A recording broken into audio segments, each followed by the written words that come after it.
Well, good morning, Britain. It's been a while. Whoa. No, mate, I've got this. I nipped out for 2 minutes. Off we go. They wanted somebody a little bit younger, a little bit more handsome. You're not having a fever dream. Good job. Piers Morgan, welcome. Good morning. Are we going to swap? Let our Ben back on. Well, I don't have to be quite so hasty. Move friends. Don't get too comfortable. Ben, don't be so insecure. Morning. Piers Morgan, very early on a Nip breakfast out show. for one Do you I've miss? come all the way from London for this. I've got several nosebleeds just getting up here.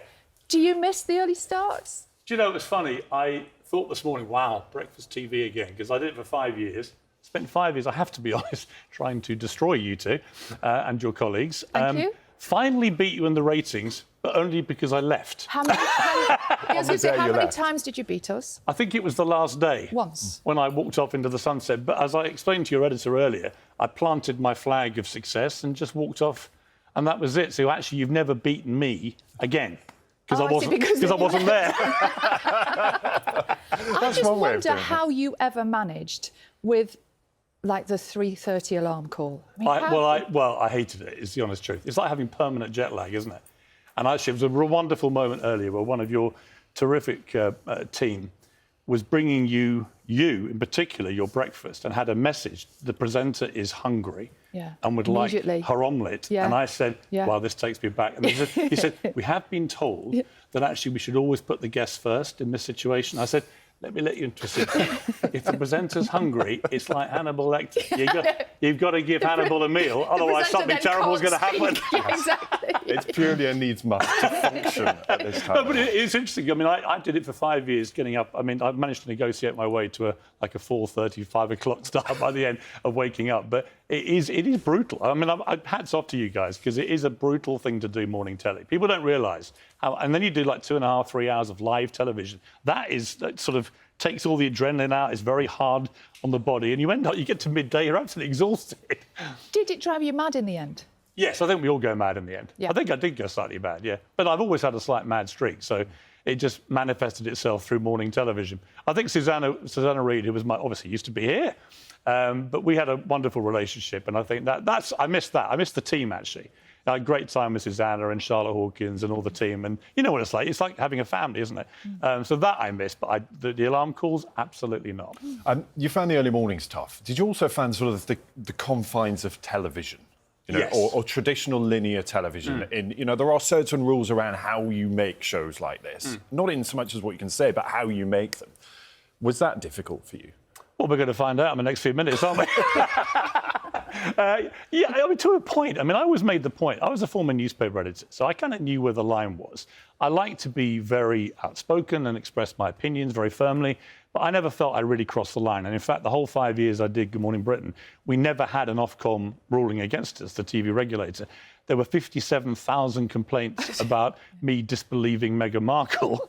I think nowadays it would be the other way around. If I believed her, there'd be 50,000 complaints. But they all got rejected, which was quite an interesting thing, which people tend to forget in my whole story around Good Morning Britain, is a few months after I left, Ofcom came back and said, actually, he was perfectly entitled to have his view not to believe somebody. And no one in this country should be compelled to believe anybody, right? We live in a free, democratic society. And I think one of the points of my book, which I know we're racing to discuss, Woke is Dead, is the whole... You got there within 90 seconds. I am so impressed. But one of the key points of it, I've called it Woke is Dead, not because it is dead yet, but I want it to be, because one of the most insidious aspects of it is this kind of suppression of people's free speech. And I got really exercised about this. I think in the last few years, we kind of lost our minds, where people felt they were not able to express themselves freely. You know, I have members of my family who fought in World War II, for example, for the right to defeat the Nazis and save our free speech. And the idea that we have this new kind of fascism, I call it, where if you say the wrong thing, you do the wrong thing, you get shamed, vilified, cancelled, destroyed. I think it's completely wrong and very un-British. So that's the crucial bit in all of this. It's about that cancelling, isn't it? Because I think you would argue that you were able to say what you wanted to do on the TV about Meghan Markle, and then at the same time you were also subject to all those complaints. They were allowed to make the complaints. It's the idea that anyone would be cancelled for having those views is where your problem is. Well, I was told I had to apologise by ITV to Meghan Markle for disbelieving her or leave the building. And I took the leave the building option because I just didn't believe what she was telling Oprah Winfrey. You know, it seems a long time ago now, and it's all moved on. But to me, it was the principle. Right? It doesn't matter. Everybody else on the show that morning believed Meghan Markle, but they were allowed to do that. Why wasn't I allowed to say, I don't believe you? So I think that it comes back to my intrinsic belief that all of us in this country should be free to say what we want to say. And I think the day we lose that is the day we lose what it means to be British. What would you say then to your best pal, Donald Trump, about free speech? Do you have that conversation with him when if somebody says something about him on TV, for example, that he doesn't like, they are very, very definitely cancelled? Well, I don't agree with him when he does that. So I don't think... What do you say to him about that, though? I say, look, Donald, leave it out, son, all right? Look, he's not my best pal, but he's someone well, actually, I do get on very well with him. I've known him 20 years. He rings me randomly every now and again. He messages me, and if I text him, he'll text me back. So we have a good relationship. And I see the good, bad and ugly in Trump. You know, there are some things he does which I vehemently disagree with. There are other things, and I thought we saw an example of it last week, where his kind of unique barreling style actually can prove very effective. You know, would any other president have got the Israeli hostages released? I think it's unlikely. So I think with Trump, the key is to give him credit where he deserves it, criticise him where he doesn't. I don't believe, like the full-on MAGA extremists, that everything he does is absolutely sacrosanct and can't be criticised. And I don't like the hysteria from the anti-Trumpers, where they sort of portray him as the new Adolf Hitler. Neither of those extremes is right. You know, my daughter, who's 13, summed him up perfectly. She said, "Daddy, I keep hearing you say that Donald Trump is a unique character." She said, "Is there such a thing as being too unique?" And I would say that is that's a kind of accurate thing. He is a unique character. He has a very different style. He's unfiltered, uncensored, which I like. I don't approve of everything he does or says, but I do think he deserves more credit than the Trump haters give him. So you can be friends with someone that you disagree with? Most of my friends are in that category. I mean, this idea also that I think one of the worst things about social media tribalism is this sense that people disappear into echo chambers where they only follow people who agree with them, and then they start getting rid of friends or family members who disagree with them. You should be able to disagree about Brexit or Trump or whatever it may be, the Israel-Hamas war. You should be able to have contrary views and debate them. I mean, when I was young, I grew up in a pub. My parents ran a country pub down in East Sussex. People would come in, very egalitarian. You'd have, you know, the lord of the manor and the local chippy. And they were all joined by the fact they all like to drink in a debate. The idea then that you would cancel somebody because you disagree with what they said would be total anathema. So we have to get back, I think, to the pub mentality this country was made great on, which is have a drink with people you don't agree with and then agree to disagree. So if we make that parallel with politics, isn't there a danger here that actually a lot of people shouting at each other about their right to free speech and this, I think this, you think this. Politics is about consensus, isn't it? Yes. And that means compromise. Someone around that table has to say, OK, fine, you can have your thing if I have my thing. Is that the bit that's not happening? Yeah, and I think it's driven by social media because it parks people. I tell the story of, if you go back 2,000 years, we literally lived in tribes. And you know, you would stay in your tribe, you all dressed the same, you looked the same, you had the same attitudes, you drank the same, you ate the same, all this stuff. Very uniform little societies. And then the tribes slowly broke out and they encountered other tribes who looked different, sounded different, had different opinions, maybe ate different food. And they decided the only way they could resolve this was to kill each other. And in a way, metaphorically speaking, social media has fueled that mentality where rather than debate and agree to disagree, I mean, I'll have village mates of mine watching this now who know that from the age of about 15, I have had furious arguments with all of them, but they put up furious defences and eventually we've agreed to disagree or agreed on certain points and gone and had a drink. Again, the idea you'd fall out over this and you would cut people off, it just seems so wrong. We are a country built on strong democracy and the right to offend people and be offended. And that's the point of free speech. It's not about, well, this person says what I like, therefore I respect their right to free speech. But if you don't say something I like, you have to be destroyed. That's wrong. And we see you now on social media. Your platform is social media. It's a hugely powerful platform that you use. You know, a huge part of your career is on social media. And yet you said the problem is social media, yet the genie is out of the bottle. What can be done to change how divisive that is and maybe protect younger people from becoming too tribal too soon? Well, I don't let my daughter on social media. She's right? 13. She's nearly 14. Yeah. And I won't for a bit either, because I do think it's very damaging to a young, impressionable mind. I look at this stuff that I see. I mean, I have nearly 9 million followers on X, for example. It's a lot, but it means I get a lot of content coming through all the time. And a lot of it is horrific, whether it's from Gaza, whether it's from Ukraine. You could never, when I was young, when I was my daughter's age, you could never see that kind of stuff. You would see a sanitized version of warfare, which would be controlled by the media, mainstream media. There might be 2 or 3 news networks. There might be a smattering of newspapers, but you wouldn't see this constant horrific stuff, which I think that negative dopamine rushes, which come all the time on social media, very damaging to young minds. We've got to protect them. I like the way Australia's gone with this. Do you ban it? Well, I like the way Australia's gone with this. I think there is an argument to ban it completely until kids are of an age where they can really understand what they're disseminating. You shouldn't underestimate this. I think the internet and social media, they are brilliant inventions. But like all great new inventions, they come with problems, and we've got to resolve that. It's like AI. AI, at its best, is the most brilliant new tool the world has ever seen. But it's also going to have enormous problems. And we need to have smart brains who are going to control this. The social media, I think the guys that run Elon Musk, Mark Zuckerberg, the people that run the big social media, they have a big social responsibility to protect young people. And that should be the priority. You've got a lot of views, a lot of opinions. Have you thought about politics? Would you consider a career? Well, somebody did say PM for PM has a certain ring for it. Was it PM who said PM for PM? I think it was a few PMs, actually. You know what? I've never hankered to be in politics, but I do look at the current situation in our country and do think, wow. I mean, it does seem to be a shockingly mediocre top tier of politicians. And I think back to when I was young, when you felt like the cabinet, for example, was full of really smart intellectual people who'd all done things in the real world which have been successful. I don't get that sense anymore. Those kinds of people don't want to go into politics, and I think that's a shame. I would also go the Singapore route, which is they pay their politicians $1 million each, and they remove, in one fell swoop, they remove corruption as a potential way for people to go down. And I think that there's an argument, if you pay peanuts, you get monkeys. And I think we've got to start paying politicians better, but with that, more accountability, and we demand more from them. Isn't that the problem, though, that so many of us just can criticise from the outside, from the sidelines? We all have views, but none of us are actually going to put our hat in the ring and say, you know what, I could change this. I could do this better. Yes, it is, but I do think there are fundamentals of running a country. I went up to Keir Starmer at a party this summer. I said, Prime Minister, I gave him my unwanted views.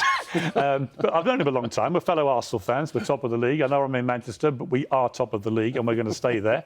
How long for? Until the end of the season, until the trophy lifted. Sorry, I don't want to we'll probably win it around my birthday, March the 30th. I don't want to upset my Manchester fans, both of them, with that, but that's what the current situation is. But I went up to him and I said, Prime Minister, can I just offer you some advice? I said, you've been in power for a year now. I said, you've done so many U-turns and you've made so many pledges you haven't kept. Why don't you just stop making pledges? Just stop making pledges. I mean, they're up to about 20 now. Some of them are ridiculous. Like, we're going to build 1.5 million homes in this parliament. No, you're not. You know you're not. We know you're not. Stop making promises you're not going to keep. Focus on improving the country, and where you have a success, tell us how successful you've been. People can see through this. And I think that this is the problem. A lot of it is, this is why, in a way, I like Trump, the Trump style. I wouldn't mind a bit of Trumpism here.